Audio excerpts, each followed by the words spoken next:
Well, good morning, everyone. Welcome to this May edition of the Potomac Highlands Reentry Council meeting. We do have Mike Reel on from the DRS. I believe Richard originally was going to present, but Mike is here, and in a way, I'm kind of glad about that because Mike is more regional to our area. So Mike, if you don't need any introduction, I'll let you go ahead and do that yourself. But I appreciate you. Thank you for coming on. Thank you. Some of you may know me, some of you may not know me. My name is Mike Reel. I'm the district manager for DRS for District 6. District 6 for our agency covers the 8 panhandle counties, Potomac Highland counties, pretty much all of where you guys are located, I believe. Is anybody or has anybody ever worked with our agency before? Are you familiar with what we do and who we are? I have. Okay, there's a couple of you out there. Basically, our agency, our intent is to work with individuals to help them become employed or remain employed. Let me just move my camera here. You must have a disability to qualify for our programs. And until just about Eric is your main person with this. Okay, I'm gonna. Let's see. all right, here's somebody talking. Yeah. Just about 2 years ago, I guess it was, we were not including those individuals with substance abuse histories unless they could show us proof that they had been clean for X number of months. Recently, that has changed, and we have been rolling them right on in for services just like anyone else. So that's important for you guys in terms of recovery, counseling, and working with your staff or with your consumers, whatever we call them these days, clients, consumers, those kind of things. Our programs are pretty much, if you can imagine anything that you would need to go to work, we got our fingers in.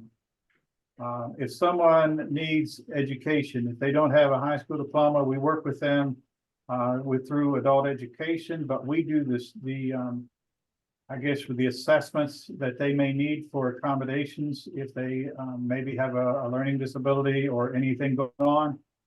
We can work with them to get that so they get accommodations to take the test. If they want to further their education through college, tech schools, trade schools, all of that, we can do it. And when I say we can do it, we pay for it. Someone going to school that wants to be a mechanic, for example, they can go and be trained as an automobile mechanic. And when they get ready to graduate, we buy them a complete master mechanic toolkit, because we know that when people go to work for garages or whatever, you're expected to have your tools, and they're expensive. So that's basically what we do. If someone just wants to go get a job, we work with them to get them work ready, make sure they got a resume, make sure they know how to do these applications, make sure they know how to do the online applications, which I myself have trouble with. I tried to fill out one for Walmart just to say I did it. That thing's impossible. It makes me frustrated. So, but I find by doing that, it gives me a little more credence to go back and say, I understand what you're dealing with, but here's what we have to do. So what kind of questions can I answer for you guys about our program? I can tell you, unlike the DHHRs of the world and other agencies that you may have worked with, we are only about work. You can be working and still be eligible for our services. You can be making an extraordinary income and still be eligible for our services. I've worked with medical physicians, believe it or not, psychologists. I've worked with nurses, all those working, educators, teachers. Maybe they just need a hearing aid, those kind of things. If it's something that's impeding your ability to work or remain employed, we can fix it, or we will work around it, or we will do our best to help you find other employment if you just cannot do your job anymore. So I will just pause and see what kind of questions you're having out there. Have you all gotten, I was under your all services back in 2015, 16. Okay. And you all lost a major amount of funding. Are you all back to good now, or are you still fighting? We are beyond good. We paused temporarily. We had a change in administration. And we were looking at our funding and things that we were doing at that time. We closed the rehab center in Institute. We revamped, and now we are back. And I can tell you, as I'm sitting here right now, we are, I call the term bulldozing. We are pushing in excess of, I believe they said $65 million. That's amazing. We, this past year, were awarded $21 million over our typical budget. And what we've been doing is, for states that aren't doing what they need to be doing, they're not using their monies. We found out that those dollars were going back into the general fund, which you don't want to do with federal dollars. No. So our then director, and I believe this is 2 directors back, posed the question of what happens to that money. And it was just basically lying there, or the government would take it back. So she asked, well, what if we applied for it? Could we do it? And they said, well, yeah, I mean, if you want to, or if your state can do some matching dollars, we're all about that. So we started doing that, and it's been very well received. We are more than adequately funded right now. And we don't anticipate any financial issues for, I think they're projecting out 7 to 10 years as we sit right now. And how about people, how about your agency employing people? We are actively trying to recruit and get staff all the time. Okay, perfect. Yeah, if you go. Congratulations. That's amazing. Yeah, I feel like we're an oddball out here because all the other agencies are doing these things and struggling, and we're like, well, we just want to spend our money, so we're trying to find ways to spend our money. That is amazing. Congratulations. Good job. Well, thank you. Wasn't me. I'm just here. I'm just here. I'm Well, trying to keep all those dollars here. You all did an amazing job with me. I had excellent guidance, and I blossomed. Thank you. So I did get, Congratulations to you too. well, thank you. I will share one thing that people are not aware of with our agency. Again, we're unlike the other agencies that you may have dealt with because of our proximity of the panhandle. You know, we've got border states, and we've got people that jump across the borders back and forth. And sometimes that qualifies them, sometimes it disqualifies them for other programs or services. Since we are federally funded, those lines blur to us. Every state that's out there has a similar program. Maryland has DOORS. I believe Virginia, I think they called theirs VARP or something. And I mean, they're all out there, but basically they're all the same as we are. But if someone from, let's say, Hagerstown came in, we even see Cumberland people coming across the border and wanting services that we offer. All we need to know is, are you currently receiving services from that state? And if you are, who are you receiving them with? That way we don't want to duplicate services, but we can serve those individuals. If they're not getting anything from them at all, then fine, we just roll with it. If they are, then again, we want to know, well, what are you getting from there? And the reason this happens is, although every state has a rehab program like ours, they're not able to offer the same services that we offer. For example, when we provide training dollars for people right now, tuition fees, book supplies, room and board. Room and board is by exception, but we've been doing a lot of exceptions. We provide that, but I believe Maryland was really restricted with what they could do with their training dollars, and they may only be able to provide you like $1,000 or kind of like a scholarship or something towards your training. So that's why they want to jump over and come to us, because as I mentioned, we do have excess dollars, but we want to be prudent with what we're doing and make sure that our state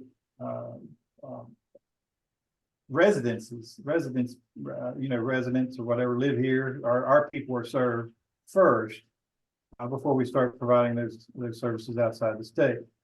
But again, it doesn't matter if they cross the border, no big deal. We can work with them. That's all around the state. The Ohio, Wheeling, PA serves in there.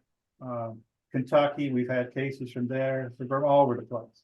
So don't let that concern you if you're working with someone who's across the border.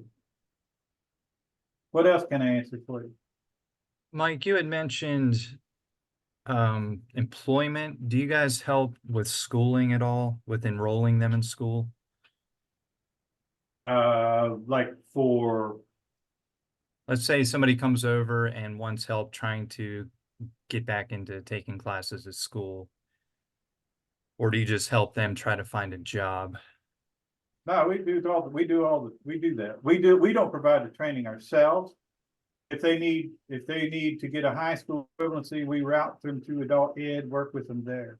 If they want to further their education, associates, bachelors, and again, don't get hung up on the fact that some agencies will say, well, you've got a degree, we can't help you. Ours are, okay, you got a degree, you want to better yourself. You got that bachelor's degree, now you want to get a master's degree, make some more money, fine, we'll help you with that master's. If you want to get a bachelor's, but you only have an associate's, okay, well, we'll work with you to move on up. If you've got a lot of times, what we'll see is nurses coming in with maybe an LPN and they want to become an RN, or they got a 2-year RN degree. Well, 4-year RNs make more money. So they'll come in and want to upgrade. We'll do that. Again, our entire program is about employment and bettering the individual for work, for income or whatever. So we'll look at all that, and if we can help you move up, we'll do it. And that goes for any of you guys here too. If you got a disability and you want to move up, it doesn't mean just because you're working that you're disqualified. That's the crazy weird thing that I like about our agency is we wouldn't exclude you. As long as you got a disability and want to work, we'll do it. That kind of just answered my question, because I recently finished my bachelor's degree, but it's really just a bachelor's of arts, and it doesn't have a lot of weight behind it, so I was hoping to get a master's degree in Huntington. Okay. With something with more meaning, like maybe psychology or something.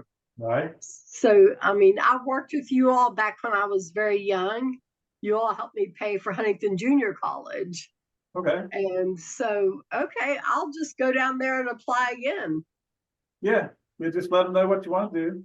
If you give any grief, tell them you talk to me. I absolutely will. I'm going to take you up on that. Thank you. You're welcome.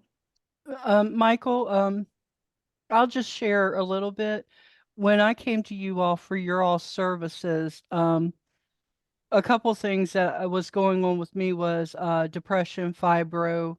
I was severely obese. I still am, but I'm working on it. And I had already had a master's degree in criminal justice administration. And when I came, I applied and I was accepted into your all's program. The counselor that I worked with, we made out a program specifically designed to me. One thing that we started was the DRS paid for my membership to the wellness center here locally. I started working with a trainer. They paid for my trainer. They paid for every doctor's appointment so that I could get lined up for the gastric bypass. They paid for my gas mileage. I had a couple classes that I had to go to before I could get the gastric bypass. They paid for those. When I started to get better and everything, they enrolled me into Goodwill. It's a program through Goodwill that evaluates how good of an employee that you'll be. So she set me up with that, and it gave me a few bucks to put in my pocket. So I was getting employment because I had no employment to put on my resume. So she set me up with that. I got healthy and I got education and I got employment benefits. I got resume help and everything aligned. And I had a master's degree at this point.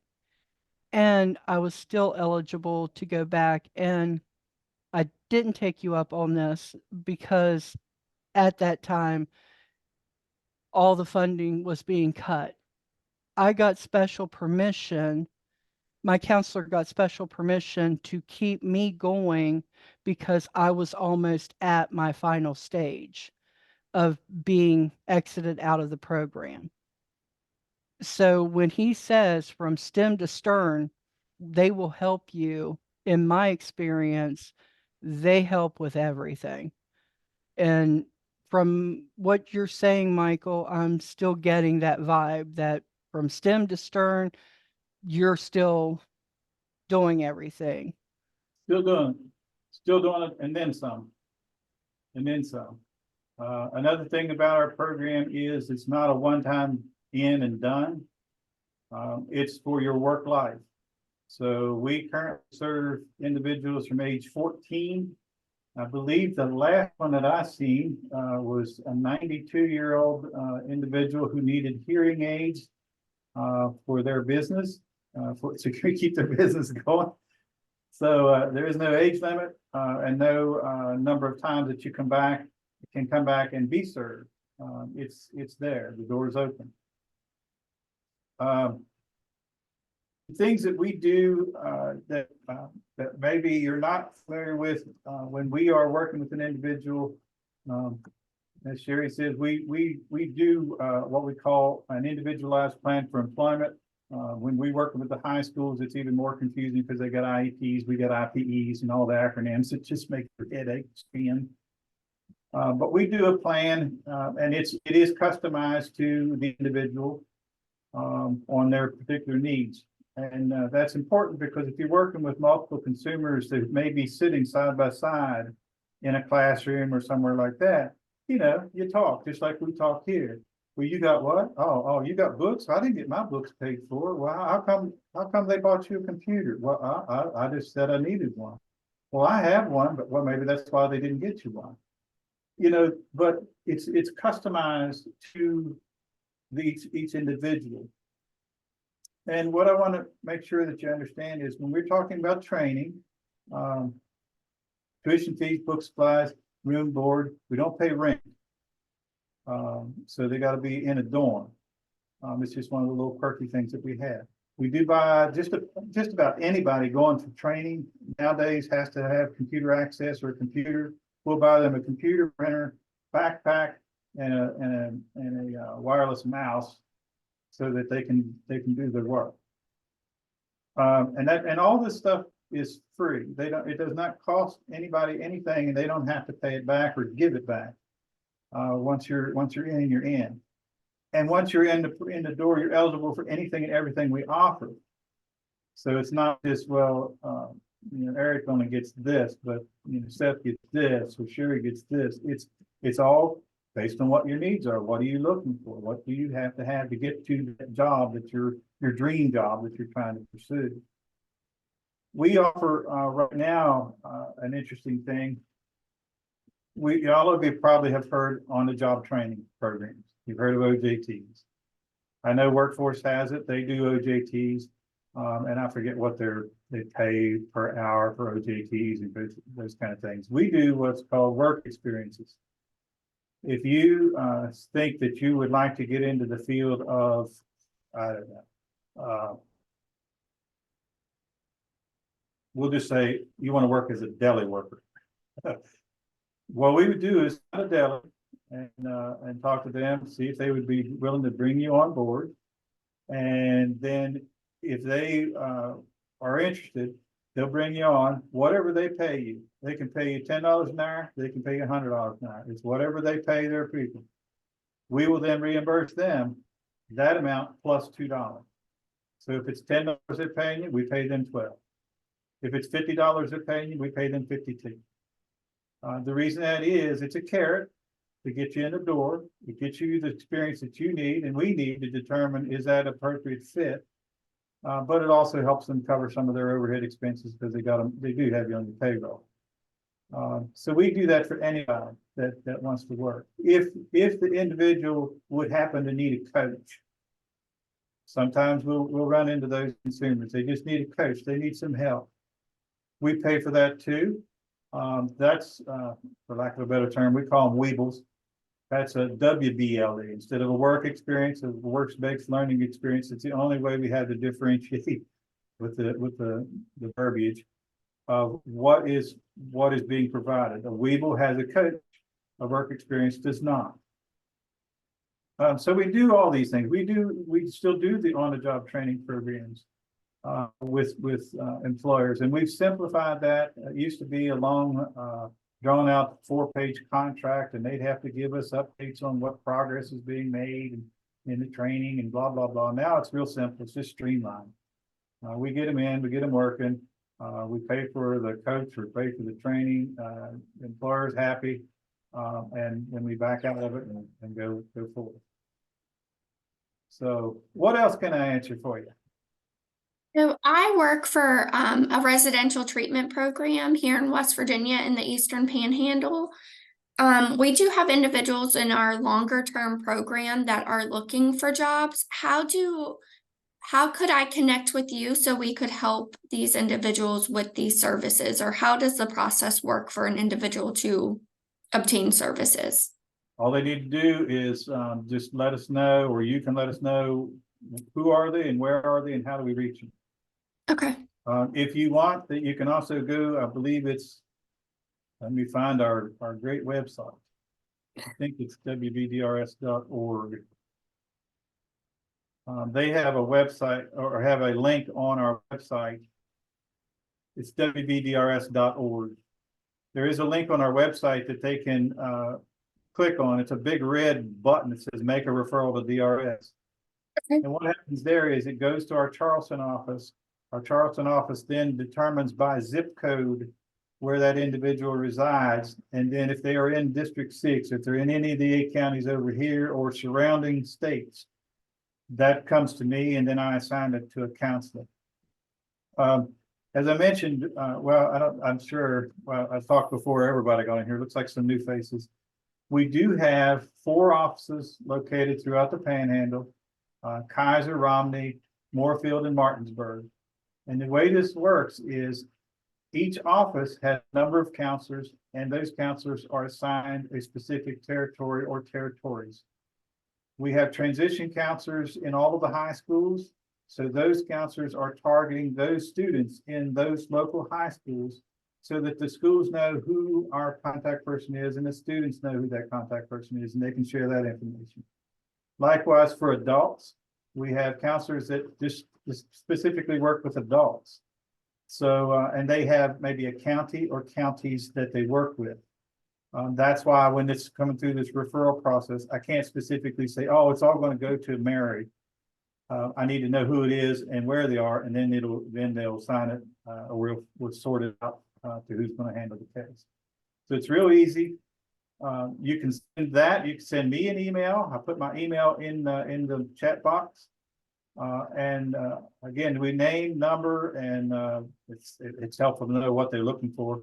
Sure. So call back when you say, hey, I understand you're looking for some training, or hey, you're looking for a job. We can do that.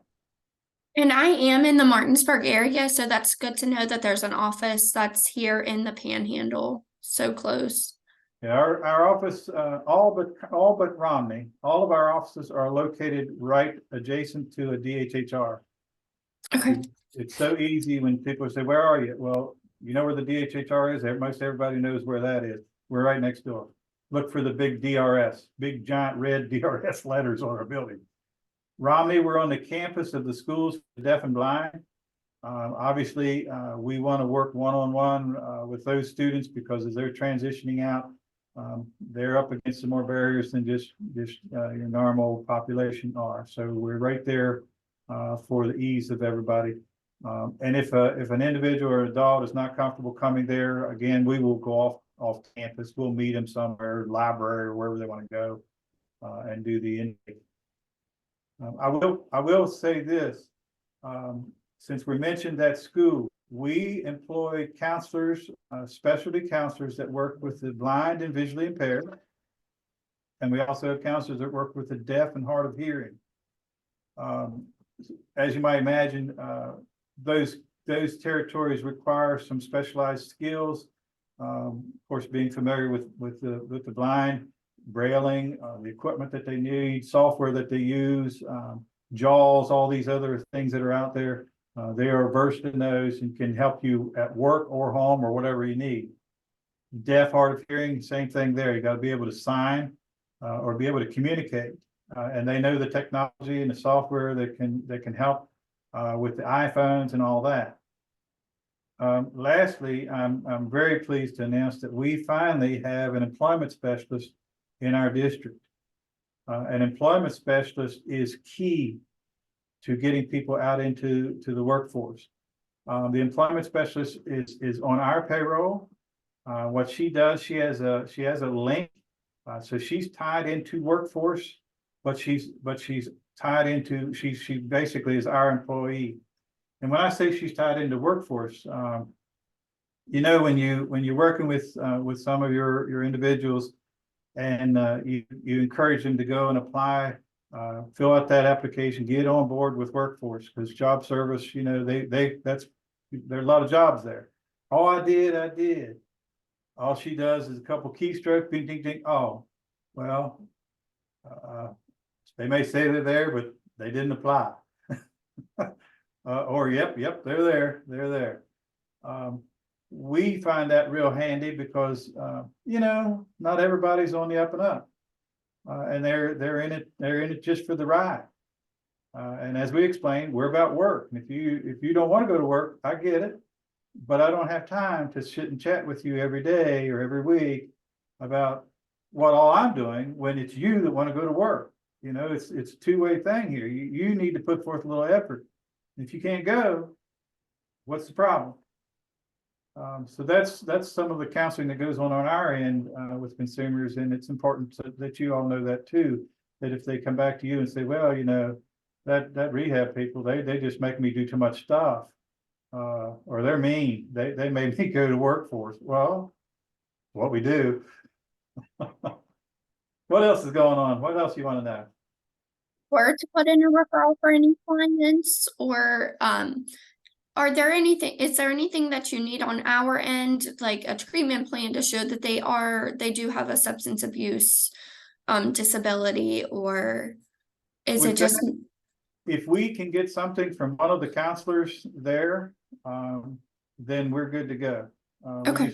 A lot of times, individuals who are receiving, maybe they're in an NA or something like that, or AA.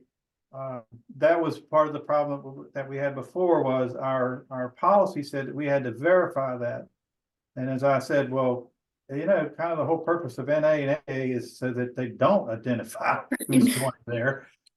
So now what we're doing is, if they are actively in a support program, then all we need is something from the coach or peer recovery personnel, someone that just says, hey, they're here, they have a substance abuse history or whatever.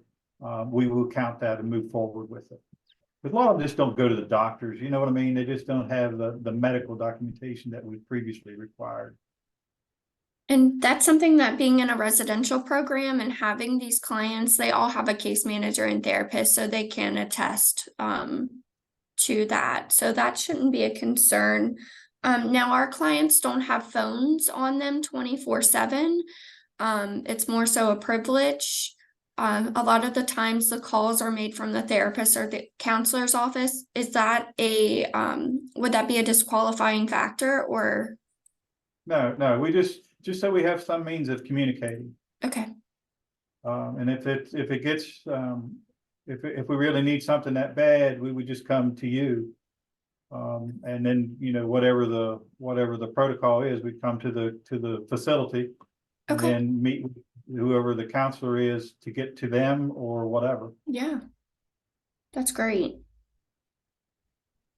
It's very helpful. Thank you. You're welcome. What else out there? Hey, Mike, a common question I see in this field a lot is, hey, I need help trying to file for disability. Does DRS do anything relating to that? We would route them to someone to do that. As I share with people, and like my counselors share with people, is this. The DDS, the disability determination section of that entity is another side of our agency. So if you're going to apply for disability, then it wouldn't make sense for you to apply for VR services. Because what's going to happen is DDS is going to look over and say, Eric's working with VR, so they must not be disabled. Or we'll wait till VR is done and decide if they're disabled. So it's kind of a conflicting thing, you know.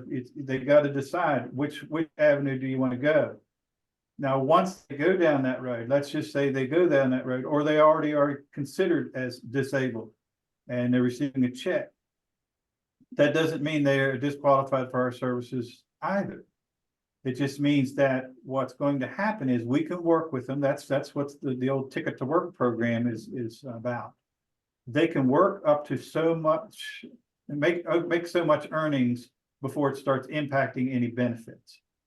So when we're counseling with someone that's in that situation, we want to make sure they understand, look, what's your ultimate goal here? Do you want to get off disability? Because you're not going to make a whole lot of money at it. But if you want to keep that as your cushion or your fallback, then we would encourage you to work up to this amount, and then you're good. You still get your check, you still get some extra money, you're good.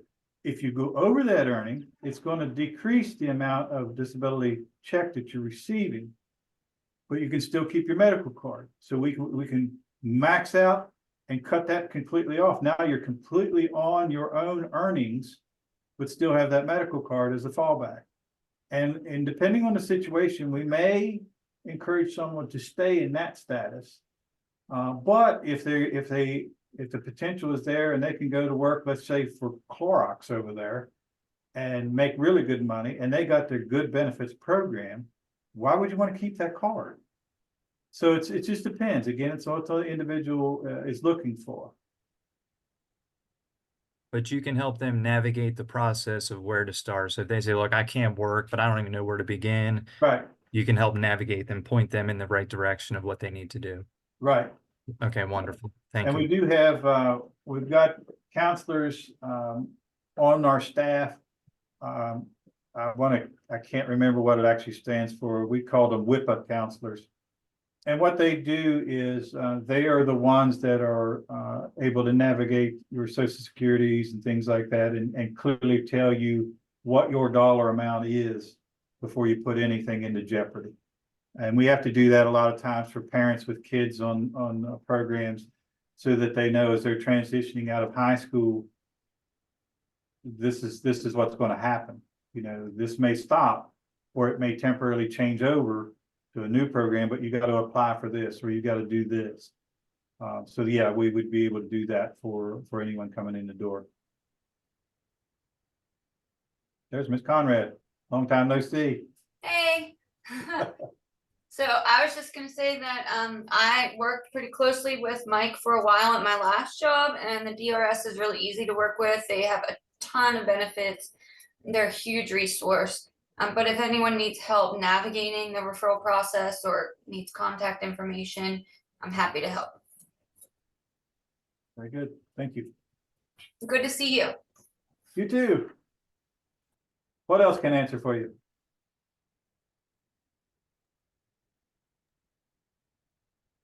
I can always come up with questions if no one else can. Being this is like a re-entry council, and I know you guys are such a valuable resource when it comes to re-entry. Do you guys do anything specific to those who are incarcerated, either in jail or prison, prior to their release? Prior to release, we have not had a lot of inquiries on that. In fact, I don't think I've had any in D6. We primarily can work with them after they get out.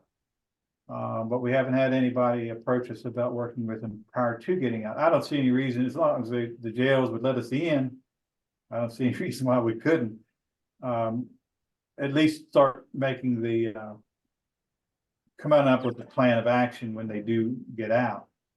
Once they get out, of course, as long as they've got a disability, again, then we would be able to work with them and offer any and all services that we currently offer, including the whatever that bonding insurance we can buy for employers if they've got a criminal history that causes them to take pause. We can buy that policy so that they can come on in and not have to worry about, you know, loss of funding or whatever it all it covers. We can do that. The bonding program, I always call it like an insurance policy. So like if you hire someone who's high risk, then you have an insurance policy. So if anything goes wrong, then you'll get your money back for that or whatever. Right. And then if you work through, Jobs and Hope to get that employee also, that they'll, they have the bonding process as well. Yeah, I was just going to mention, we do work with Jobs and Hope, depending on, again, the situation.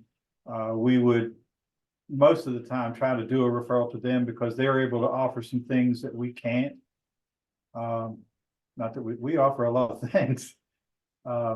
What they can do, we do not do income replacement, for example. We can do daycare, childcare, those kind of things for them. We don't do housing, which Jobs and Hope can help with housing. Food and all that stuff. Of course, we don't have any kind of mechanism for that, like food stamps or anything. You have to refer to DHHR. But again, Jobs and Hope can be a good asset to help with those individuals to know where to go. Who do I talk to now? What do I got to go do to get this, whatever it is that they need?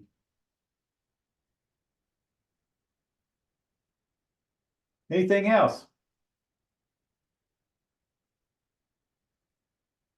Well, if you're like I am, as soon as I pop off this thing, you'll have about 10 questions. I know I got on late, but did you guys talk about the PRSS pilot?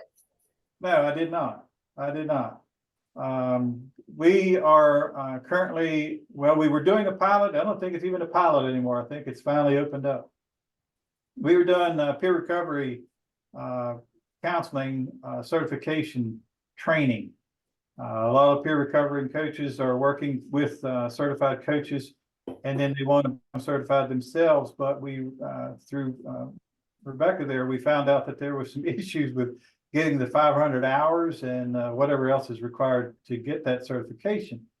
So what we did was we paired up with her at the time, and a number of her individuals went through that program, and we just called it an OJT.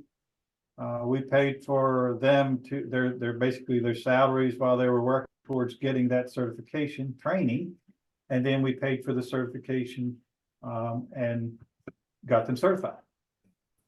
So that's been going really well. Yeah, the program was great. I had so far, as of Monday, I think all 5 of mine, four out of them got their PRSS certification. The last one went on Monday. I still try to keep in touch with them. Very good. Yeah. Very good. So yes, that's another option that those coming out could look at if they want to get into that field. We were basically looking at that in addition to other training options.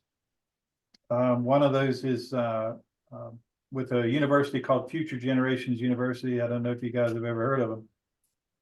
They're up on the mountain in Pendleton County, a university. And they started a novel program that we got involved with for individuals in particular that were in recovery that had maybe already got their peer recovery certification that wanted to move up within their respective organizations, but they just didn't have the education or training to do it. Future Generations started offering an online master's program that is what I call a hybrid, in that you don't have to have a bachelor's degree to springboard to the master's program. I've never seen it before. I thought it was quite interesting. So we ran a pilot. The pilot's still going for those individuals to get involved into that program. Right now, what the process is, you get in there, you take 4 classes, 4 what we would call undergraduate classes, and you do another preparatory class that basically is for those individuals who've never had college training, never experienced that. It preps them for college. So they take the 4 classes, and as long as they are able to show that they can get a B in all of those classes, then they're springboarded into the master's program. And it's a master's program into something like community development, community something. I forget what it's called. But it's still a master's, and it's applicable to the field, and it allows then, let's just say, if you're in a mental health group or facility, it allows you to move up within that organization, and gives you some opportunities other than just having a high school diploma or a GED, and you can't go anywhere. So we found it's a novel approach. It's not easy. We are also finding right now that our average percentage of individuals who are successfully moving up is running about 60%. So they find out when they get in there, this is not a piece of cake. It's a serious program. And as any of you that ever moved up and got master's degrees, well, yeah, I would expect it to be a little more difficult than just a bachelor's degree, or just more difficult than getting a certification. Which is exactly what they are facing. They get that certification, go right into boom, master's level courses. Wow, that would make my head split. So those are some programs, some novel programs that we're involved in, and we're always open to new things. If you guys come across a particular need in your field that you feel isn't being met, or if you're working with individuals that are running into barriers with whatever, getting that certification, getting that degree, getting that training, we would like to know about it, and we would certainly entertain the idea of running a pilot with those types of programs as well. Anything else? This one's just for Rebecca. Are you able to add in, are you able to provide me with your email address in your company just so I can jot it down in case I have any questions or concerns? Yeah, sure, I'll put it in the chat. Okay, thank you.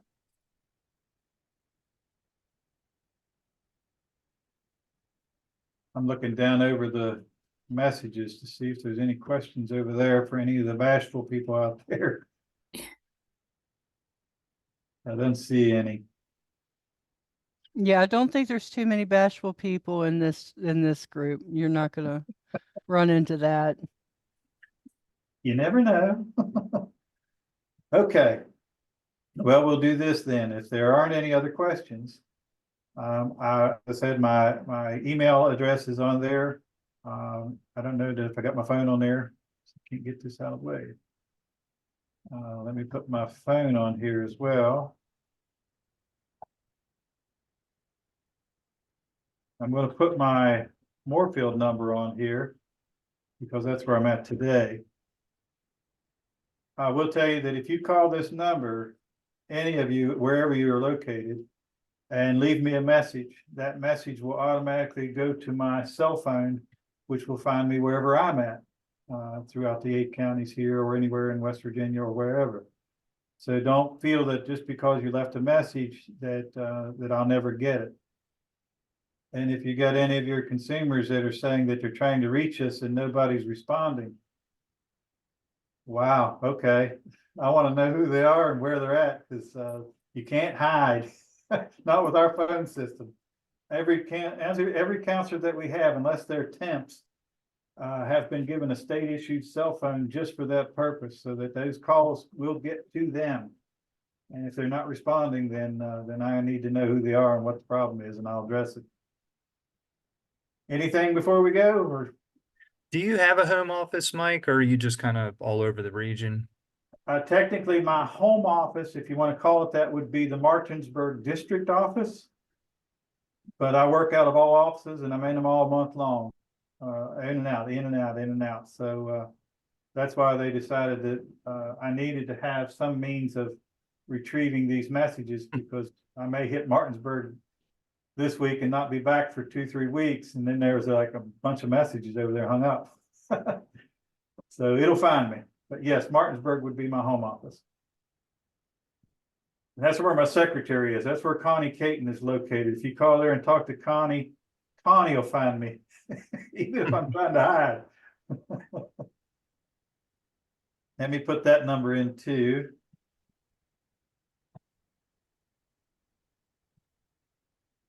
If my happy fingers will let me type.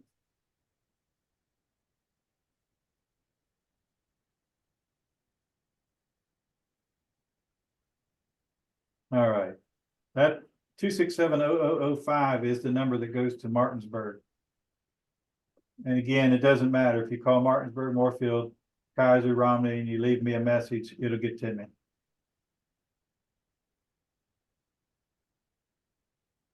What else can I answer for you? Rich Ward, I know, was supposed to present. Rich Ward is actually our state representative or state spokesperson for reentry councils and reentry in general. So if you have specific questions too, feel free to reach out to Rich Ward, and I'm sure he can answer those questions. But he's a one-man show, so that's basically why I'm here today instead of Rich. He got steered somewhere else by the director.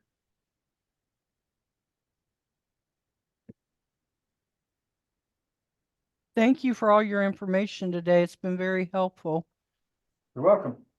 You're welcome. Hopefully we can begin working together.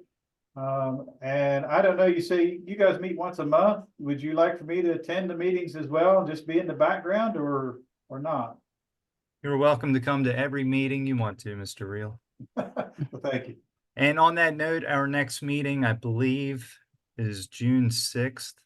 It's going to be the first Thursday of every month. So June 6th at 10 a.m. All right. I appreciate that. So we certainly thank you and appreciate you coming on and talking about DRS. Does anybody else have any other questions for Mr. Reel? Mike, I just put in the chat the website, and then you can connect on the council's page, and then you can join up for any of the councils across the state and attend which ones are in your region. All right. Sounds good. Let me just get all of this. Got it. All right. Well, you guys have a good day. And if you need me, I'm out here. Thank you. Thank you. Thank you so Thanks much. for having me. Tricia, do we have a presenter yet for next month? We do not. Okay. So if anybody wants to present, let Eric know, let me know, Catherine, somebody.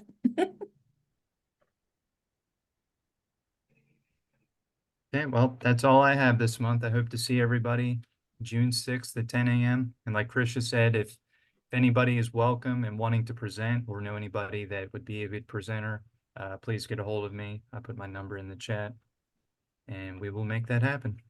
Eric, are you busy here in a little bit? I need to touch base with you. I need to talk to Ashley after this meeting, and then I can give you a call after that if you want. Sounds good. Okay. Thank you. Okay, well, we'll see everyone next month. So thank you all for attending. Thank Bye. you.